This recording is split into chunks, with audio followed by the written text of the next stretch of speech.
Capítulo 15. Los devas y la actividad de servicio. La obra de los devas, de los agentes creadores de los mundos invisibles, actúa por doquier. Bastaría decir que constituyen no sólo el alma y la vida de los elementos constitutivos de la naturaleza, por medio de los cuales se estructura toda forma objetiva de no importa qué plano o nivel dentro del universo, sino que además y esencialmente son la fuerza viva que animan el éter, esta sustancia sutil en la cual vivimos sumergidos y de la cual extraemos el propio principio de vida en todas sus posibles densidades, cualidades y expresiones. A medida que la evolución avance y el hombre vaya siendo consciente de los niveles subjetivos, del etérico, del cuerpo emocional y del vehículo mental, la obra de los devas será reconocida como el aspecto complementario de la vida de los seres humanos en la ruta gloriosa de su propia redención. Tal como hemos dicho en otras ocasiones, la vida de los devas está tan entrañablemente unida a la nuestra como el sistema nervioso y el sanguíneo lo están dentro del organismo humano. Ambas evoluciones, la dévica y la humana, consideradas con la visión de síntesis de un adepto, vienen a constituir el corazón y la mente del ser planetario que rige los destinos de nuestro mundo. En un aspecto más elevado, guardan idéntica relación las gloriosas potestades dévicas y las altamente evolucionadas humanidades de otros mundos dentro del sistema solar con el Dios del universo. Justificadas están, pues, sobradamente una atención especial del aspirante espiritual de nuestra época y un profundo estudio acerca de las relaciones humano-débicas que serán cada vez más frecuentes, conscientes e imperiosas a medida que nuestro planeta vaya adentrándose por la luminosa franja de los cielos donde se proyecta la potente energía de la constelación de Acuario. Evidentemente, no puede hablarse de un verdadero equilibrio entre la razón y el amor, entre la mente y el corazón de un ser humano, sin el cual no puede existir el verdadero tipo de inteligencia para la cual ha sido programado el hombre desde las alturas, si no ha realizado previamente un consciente y definido contacto con el mundo débico en uno u otro nivel de su constitución psicológica. En esta expresión constitución psicológica se halla una de las claves del contacto débico, y es de esperar que la moderna psicología dirija su atención hacia el mundo invisible que rodea constantemente al ser humano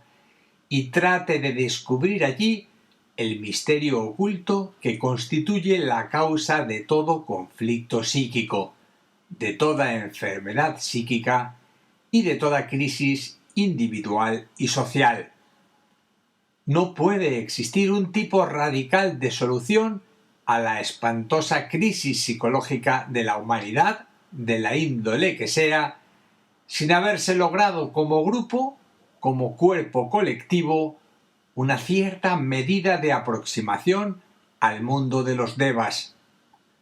El estudio científico de la cuarta dimensión, con la constatación actual del cuerpo etérico,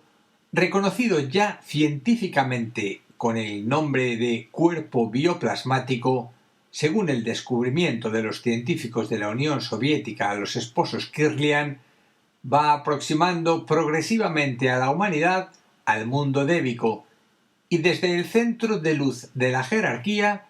son tomadas ya eficaces resoluciones para que ese contacto sea no solo inspirador, como un reconocimiento previo de una visión de más audaces y extensas perspectivas, sino también absolutamente práctico, a fin de que la humanidad pueda solucionar radicalmente algunos de los grandes problemas que siempre la aquejaron: la enfermedad física, el desequilibrio emocional y la falta de verdadera visión mental. Vean ustedes cómo progresivamente nos hemos ido acercando al tema de base, el que constituye la materia principal de nuestro estudio acerca de los devas,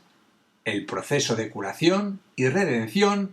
que desde hace algunos meses constituye la preocupación y el esfuerzo de muchos y leales servidores que desde un buen principio se adhirieron a nuestra actividad de servicio. Dense cuenta también de que una obra como la que conjuntamente hemos emprendido tiene una máxima justificación de acuerdo con el valor esencial del momento que estamos viviendo, no solamente porque el gran señor de Acuario, el gran escrutador de los cielos, tal como es definido esotéricamente, nos está observando desde su elevado sitial allá en lo insondable de los cielos, sino porque a ello nos obliga nuestra propia condición de seres humanos conscientes, que de manera decidida queremos contribuir a la obra de redención planetaria. Esto es lo que hicieron y continúan haciendo desde sus augustas moradas espirituales Buda, Cristo y todos los elevados seres de la jerarquía y de Shambhala, y esta es la obra única de todas las potestades cósmicas que rigen el proceso de la evolución y del cumplimiento del karma. Al hablarles, pues, de los devas en relación con nuestro trabajo, no vamos a fundamentar nuestros argumentos en inútiles teorías, sino en verdades esencialmente prácticas que tienen su analogía en un solo y definido punto o centro de atención: colaboración consciente con la obra de Dios. ¿Se dan ustedes cuenta de las amplias perspectivas abiertas ante nosotros, pensando en nuestra actividad de servicio y en nuestro decidido empeño de hacer y de realizar? Se trata de un desafío absoluto a nuestra mente y a nuestro corazón, a nuestra intrepidez en el sendero.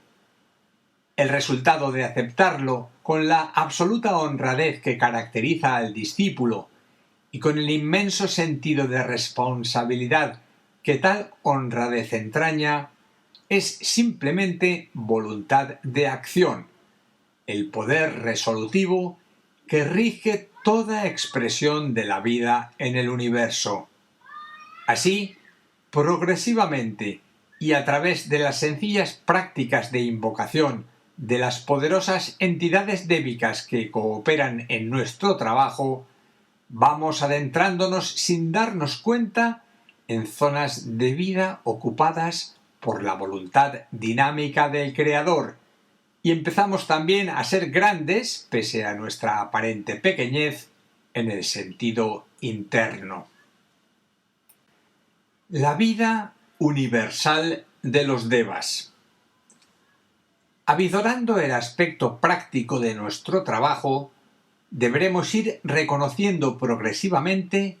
que los devas en sus distintas jerarquías pueblan los éteres desde el subplano gaseoso físico del planeta hasta el más elevado plano del sistema solar. Su vida lo llena todo y su acción más objetiva en relación con nuestros sentidos de percepción se refleja en los 4 elementos conocidos: el fuego, la tierra, el aire y el agua, constituyendo el cuaternario básico que es fundamentalmente el soporte y estructura de la evolución universal.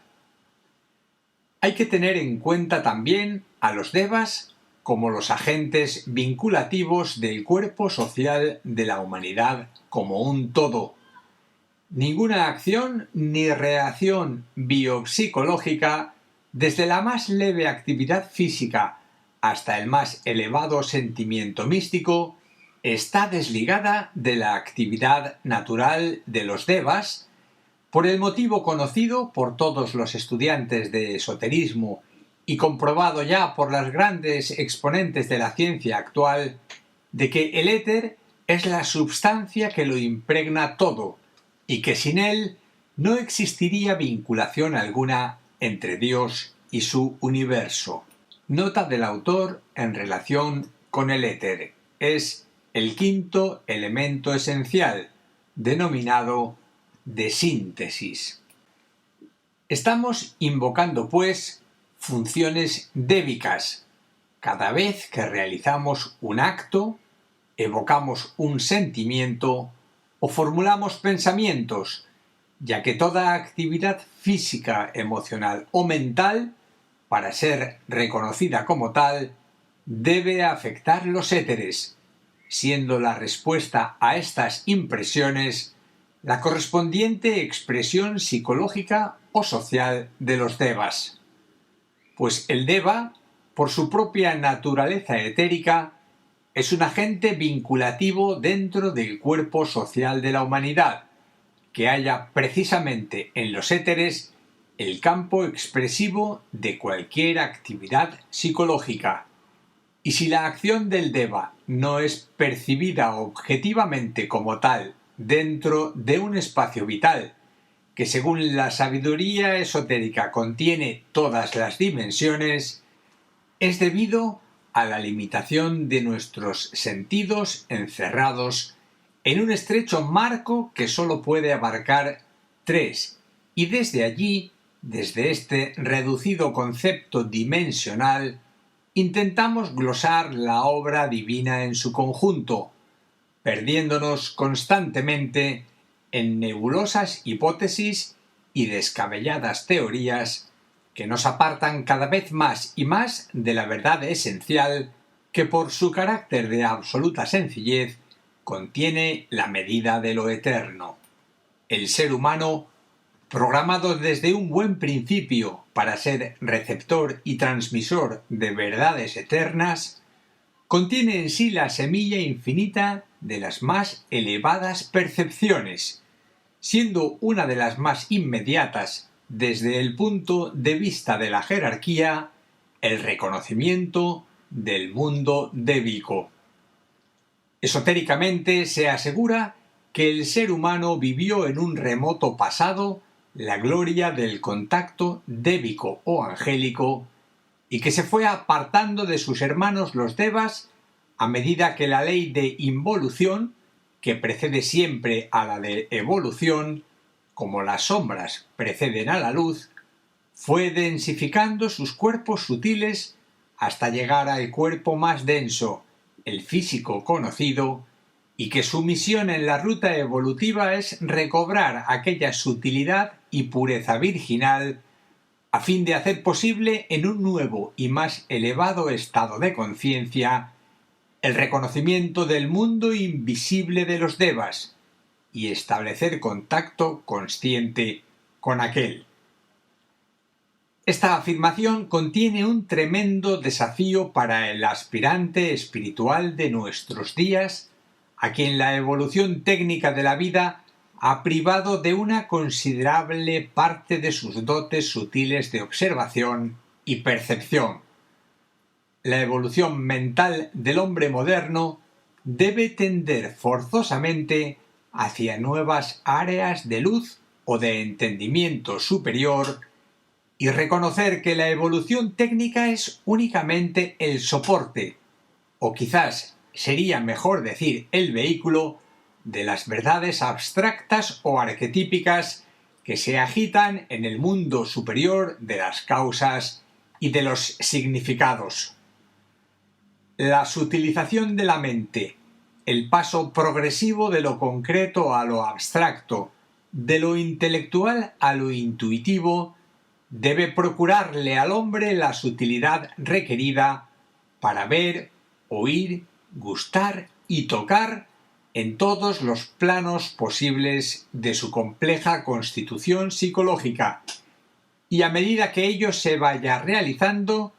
será consciente del mundo de los ángeles y adquirirá el poder de invocarlos para ultimar, de acuerdo con el gran programa cósmico, el proceso de evolución planetaria que conduce a la fraternidad universal. Se preguntarán quizás ustedes por qué no fue impartida en el pasado, durante el curso de entrenamiento de los discípulos, una mayor información acerca de los devas. Podemos decir que siempre hubo esta información y que siempre hubo discípulos más sensibilizados que los demás que contactaron aquel soberbio mundo y dieron fe del mismo en sus obras poéticas, místicas, musicales o artísticas. Ahora bien, la presión de los tiempos modernos, rigurosamente técnicos, exige que se presente al mundo de los devas dentro de los cánones estrictos exigidos por la mentalidad científica de nuestros días, con lo cual, si bien se pierden algunos de los elementos místicos tan queridos y apreciados por los aspirantes de tipo devocional, se gana fuerza, solidez y objetividad realmente científica, es decir, puede ser presentado ante la investigación más rigurosa como un hecho que sucede aquí y ahora. Nadie se asombra hoy día de esos descubrimientos científicos tan realmente prodigiosos como la desintegración del átomo, los aviones supersónicos, las computadoras electrónicas o la televisión en color, citando solamente algunos de entre la gran profusión de los existentes. Sin embargo, nos asombraríamos y hasta dudaríamos quizás si se nos presenta a consideración la idea de intervención de ciertos exaltados devas que rigen la actividad oculta que originó y provocó a su debido tiempo tales descubrimientos. Avizorando el ángulo esotérico, pero absolutamente práctico de nuestro estudio, vemos que la objetividad de nuestra actividad de servicio, clave de su éxito, reside en nuestro fervoroso sentimiento de buena voluntad y deseo de bien. A través del mismo, invocamos tres tipos definidos de devas. 1. Ciertos poderosos devas del plano mental, especialmente vinculados con la actividad de los ángeles solares. 2. Unos devas del plano emocional o astral, fuertemente polarizados con la energía de un glorioso deva planetario de segundo rayo, cuya misión es restablecer el equilibrio psicológico de los seres humanos y crear armonía en la naturaleza. 3. Hay finalmente la actividad de aquellos devas cuya substancia constituye la energía etérica del plano físico, y están dotados del poder de producir en el mismo ciertas radicales transformaciones. Los devas del plano mental. De los devas del plano mental poco podemos decirles, salvo que la substancia que manipulan y constituye la esencia de su ser es de origen solar y están directamente relacionados con la evolución espiritual del hombre, incluida la actividad del llamado fuego de Kundalini. Trabajar con este grupo de devas exige una gran solidez de principios espirituales, una mente muy clara y flexible y un corazón ardiente, comprensivo y amoroso. El firme propósito de servicio y la indomable determinación de cooperar inteligentemente con el plan de Dios que caracteriza la vida del discípulo constituyen un punto de referencia o de invocación con respecto a estos elevados devas. La misión de los mismos es esclarecer el camino, comunicar visión y evocar comprensión amorosa en la mente y corazón de aquellos que consiguen invocarles. Son, sin embargo, un peligro más grande de lo que la gran mayoría de aspirantes espirituales se figuran si son invocados sin la debida preparación y sin una gran base de meditación o de experiencia espiritual. Siguiendo las líneas seguras del correcto sentido humano que desarrolla el verdadero discípulo, tales devas construyen con la sustancia de luz que irradia de su propia vida el luminoso puente o antakarana que va de la mente inferior intelectual o concreta del discípulo hasta el más elevado nivel mental. El yo superior del ser humano, su ángel solar, que constituye el alma del gran proceso de la evolución humana, se halla en el centro mismo de esta actividad de los devas solares y del crecimiento espiritual de las almas en el sendero, y dirige conscientemente desde su alto lugar de observación el proceso conjunto de la voluntad del discípulo y de la actividad débica. Es pues muy importante para aquellos que se sientan llamados o capacitados para trabajar en un nivel mental superior o que están debidamente entrenados en el proceso técnico de la meditación esotérica, tener muy en cuenta la participación de los devas solares en todos y cada uno de sus intentos de realización espiritual. Paulatinamente irán descubriendo ustedes que la acción de los devas, en sus múltiples cualidades y funciones, forman parte consubstancial de nuestra vida, cosa que hasta aquí no había entrado quizás a formar parte del aspecto práctico de la investigación esotérica. Deberemos descender sin duda del elevado pedestal en que nuestros conocimientos esotéricos nos habían situado y empezar a reconocer humildemente la participación del mundo de los devas y de la evolución angélica en cada uno de los hechos particulares, familiares, sociales y espirituales que concurren en nuestro mundo y que constituyen nuestro karma. Este reconocimiento humilde y agradecido a la actividad de los devas debe constituir para el esoterista, para el discípulo y para el investigador la línea de acción principal para el futuro, ya sea en relación con su propio progreso individual como con cada una de sus múltiples actividades sociales en servicio de la humanidad, de cuyo organismo vital debe sentirse cada vez más una pequeña, aunque muy bien definida y organizada pieza. Comprenderán ustedes también que el conocimiento y la decisión que imparten los devas solares no pueden ser adquiridos a través de los libros y manuales esotéricos en uso. Esto equivaldría a admitir que a cualquier irresponsable curioso dotado de una poderosa mente intelectual le es posible acceder al poder y conocimientos implícitos en la mente de Dios, cuya expresión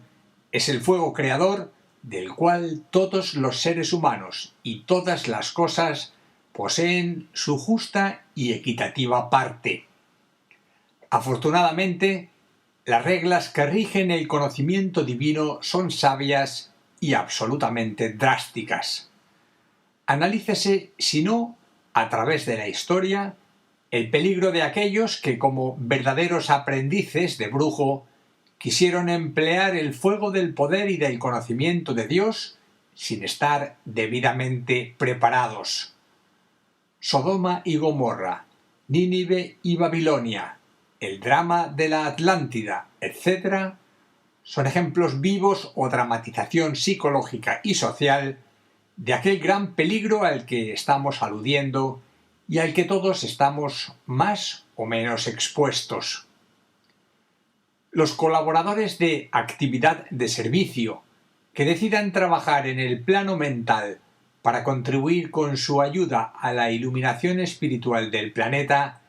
se hallarán bajo la directa protección del Señor Buda y dentro del área de luz de los devas solares.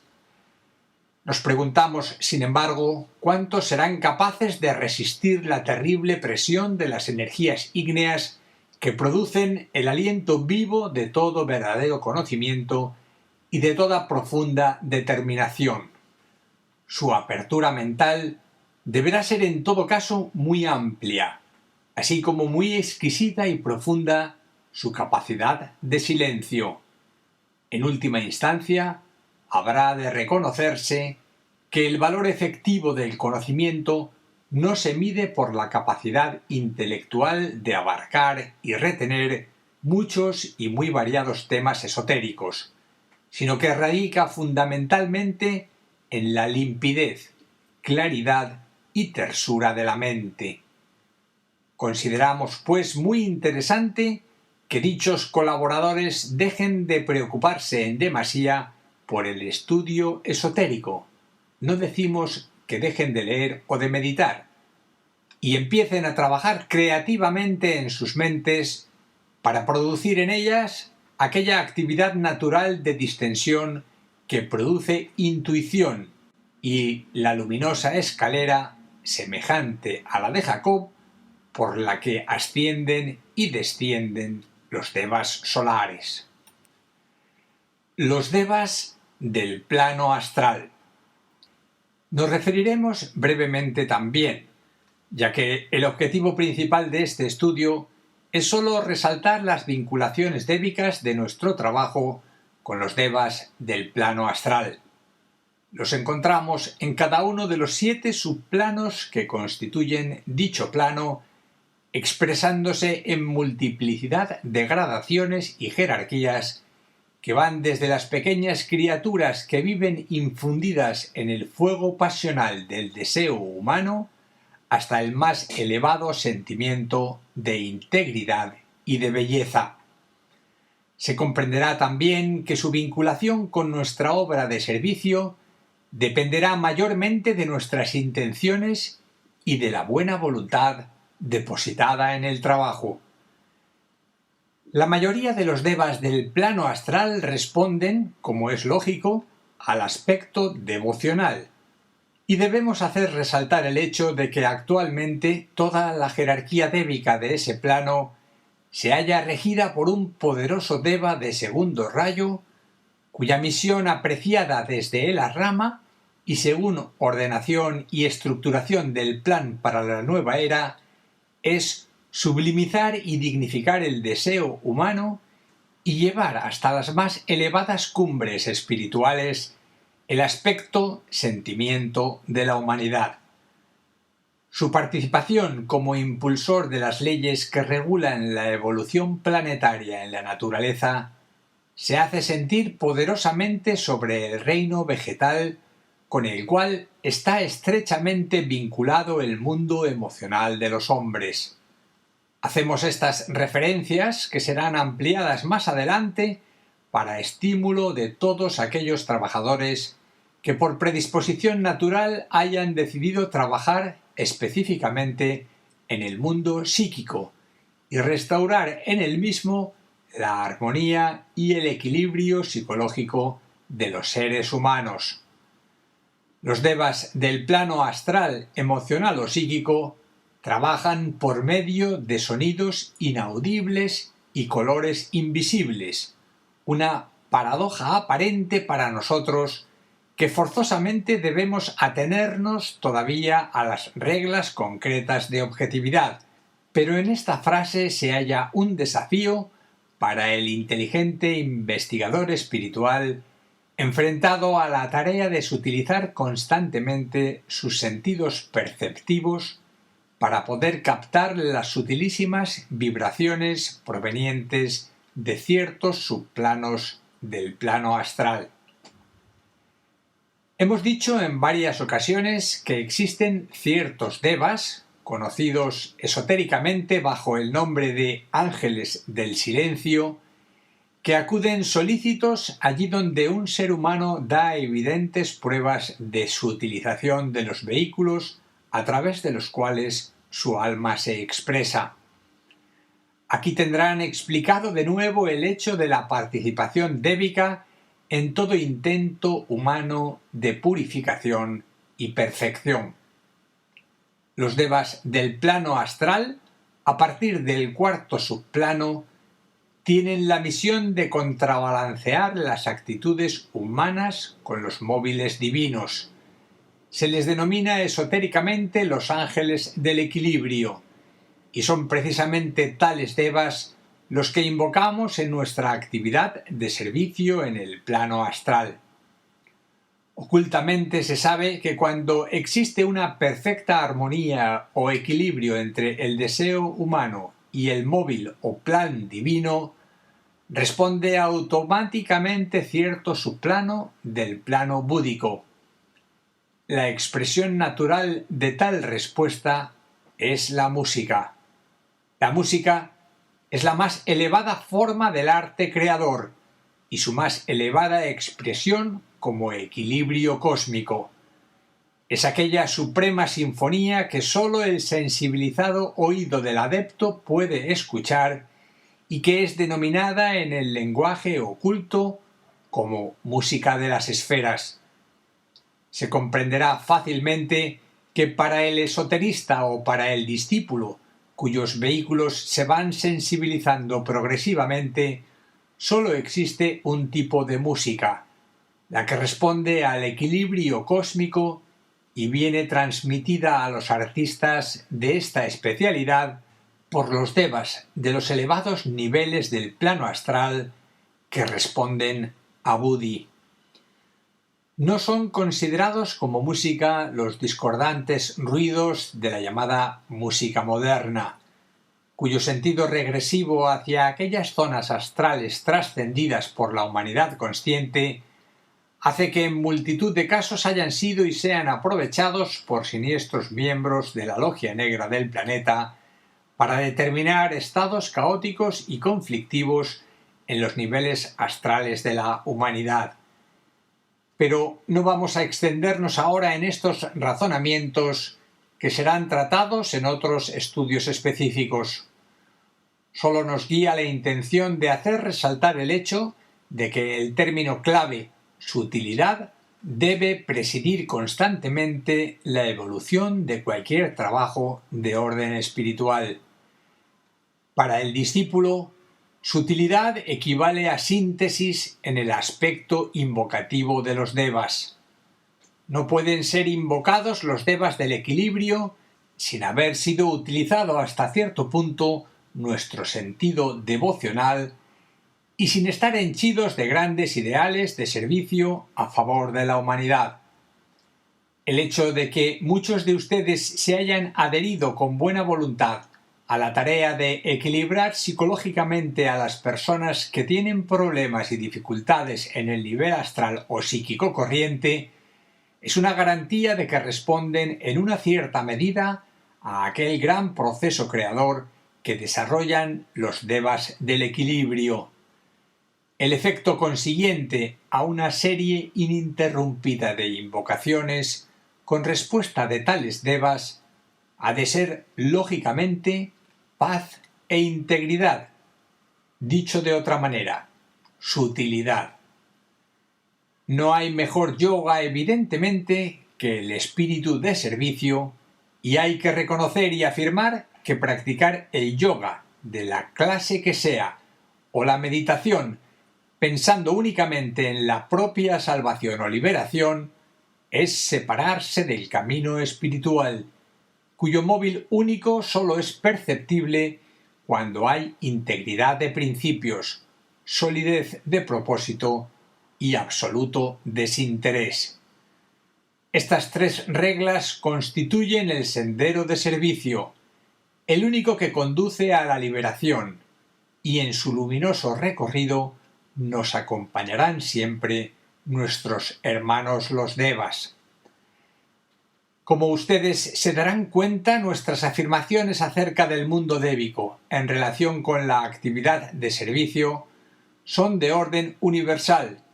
y no es necesario por ahora penetrar en el mundo particular o del detalle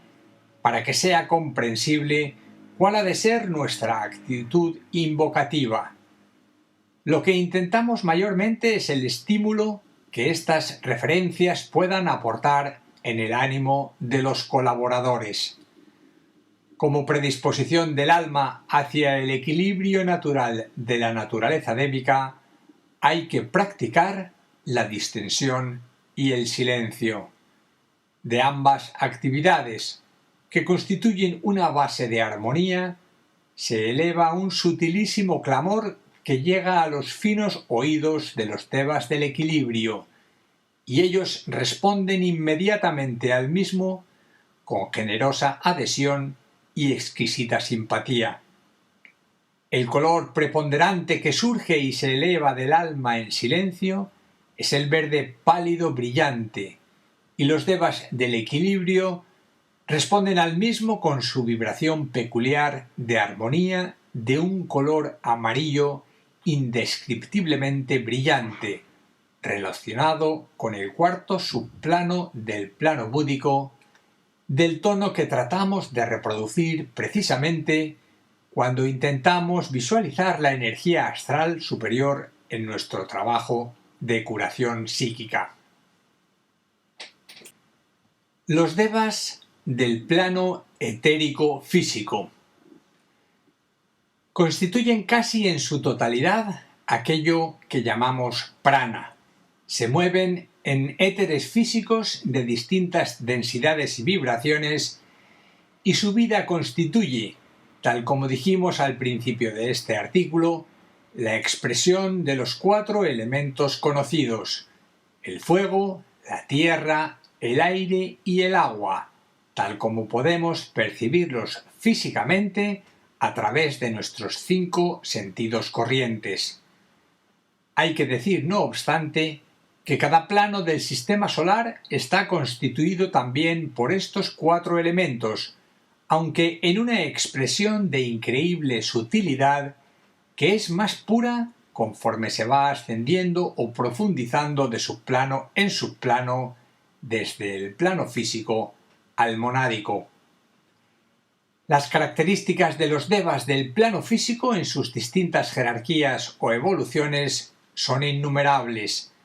pero responden invariablemente a las leyes de afinidad con la naturaleza física. Tenemos así a los devas de la tierra, del agua, del aire y del fuego, y en una síntesis de actividad tenemos los devas más sutiles del plano atómico, cuya belleza es realmente indescriptible, así como indescriptiblemente poderosa es su participación en la vida oculta de la naturaleza y en la vida espiritual del hombre. Como no es nuestro objetivo extendernos mucho acerca de estas existencias débicas, por cuanto el interés principal radica en el estímulo creador y no en las curiosas descripciones, nos referiremos, y aquí hay un indicio para el inteligente observador, a nuestro contacto con los devas que más fácilmente pueden ayudarnos en nuestra tarea de servicio de curación física. En cierta ocasión dijimos que la curación física de las enfermedades de la raza humana era un asunto puramente mental y estaba relacionada con un inteligente empleo de los éteres. Esto quiere significar que nuestras invocaciones a los devas, que constituyen los éteres sutiles del plano físico, la más potente expresión del prana, tienen una importancia trascendente en nuestros intentos de curación física. No podemos acercarnos esotéricamente al problema de la curación partiendo de los viejos principios o de las atávicas tradiciones, utilizando pócimas, ungüentos o medicinas, aunque sean todavía necesarias debido a la escasa sutilidad del cuerpo etérico de los seres humanos.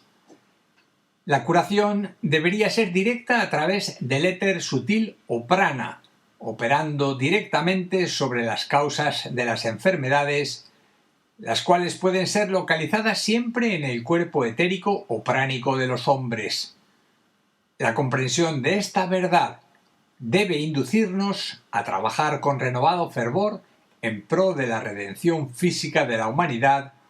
cuyas viejas enfermedades, provenientes como fatal herencia de las razas más primitivas, nos mueven a compasión y son el acicate del más noble de nuestros empeños. Hemos hablado de compasión. Es el más grande de los elementos invocativos por curación física. Es el poder máximo de la humanidad en el aspecto servicio y la más elevada muestra de fraternidad humana. Hay que sentir compasión, evocar su poder, si queremos atraer a los agentes débicos señores de la curación universal. No podemos invocar su fuerza si nuestro corazón está reseco y son áridas las avenidas de nuestros sentimientos a favor de los demás. Según se nos dice, Cristo nunca curó con pócimas ni medicamentos, sino simplemente con imposición de manos. En esta última frase hay un misterio que un día será revelado a la humanidad. Unida esta imposición de manos al espíritu crístico de compasión, se pueden realizar verdaderos milagros de curación física y espiritual. Nosotros debemos suplir la imposición de manos, el dedo del Señor o cetro iniciático, con el espíritu de compasión que creará en los éteres el luminoso centro de atracción débica para la recepción y proyección de sus divinas energías. Seremos, en tal caso, el espíritu divino que vela por la conservación del universo, y los devas el dedo del Señor, que elimina y disuelve todo cuanto provoca enfermedad, tensión, caos o dolor. Nosotros debemos realizar aquellas cosas más grandes a las que él se refirió. Vamos a tratar de curar con prana puro, utilizando la esencia vital de los devas de las más elevadas regiones. Nos preguntamos si se apercibirán ustedes de la oportunidad cíclica a nuestro alcance al incidir sobre los éteres planetarios de todos los niveles la augusta potencia del Señor de Acuario. Es mucho más fácil, dada esta divina situación, que podamos sentir compasión y fraternidad, cosa que resultaba realmente difícil en los tiempos de Jesús de Nazaret. Tenemos a nuestro alcance la promesa de Cristo y en nuestras manos un tremendo poder que podemos utilizar conscientemente, la energía del mundo de los devas. Seamos pues consecuentes y tratemos de aprovechar hasta el máximo el privilegio de nuestra oportunidad cíclica. Nuestra tarea, en orden al trabajo a realizar de curación física de enfermedades, es puramente radioactiva, empleando aquí la conocida expresión científica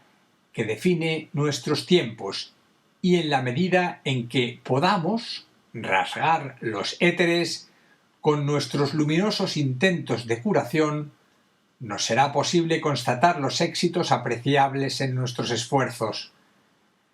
Aconsejamos visualizar el color dorado, símbolo del sol, al tratar a los enfermos, porque este color, en distintos y muy variados matices, es el color etérico del prana y pueden, a través del color dorado, ser invocados los devas que en el prana viven y en él realizan su evolución. El éxito final para el buen practicante es así seguro, pero no depende, como ustedes comprenderán, del tiempo ni del deseo de un resultado espectacular o inmediato, sino de la persistencia en una actitud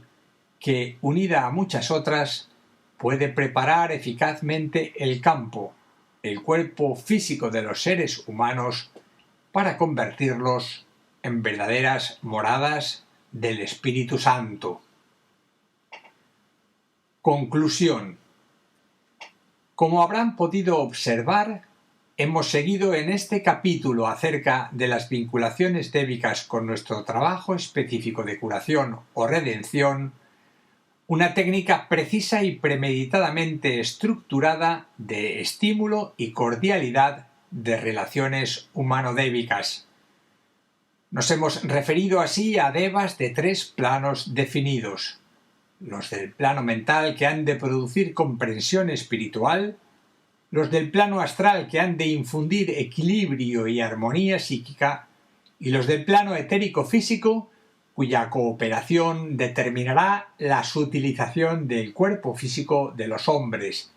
y la curación total de las enfermedades físicas de la raza humana. Comprenderán ustedes que no hemos tratado en ningún momento de forzar a nadie a seguir determinada regla de conducta tendente a la noble expresión de los fines expuestos. La aportación personal de cada uno al trabajo de invocación de las energías puede parecer sencilla y muy humilde, pero estén ustedes firmemente convencidos de que la suma de todos los esfuerzos individuales en un haz colectivo de invocación,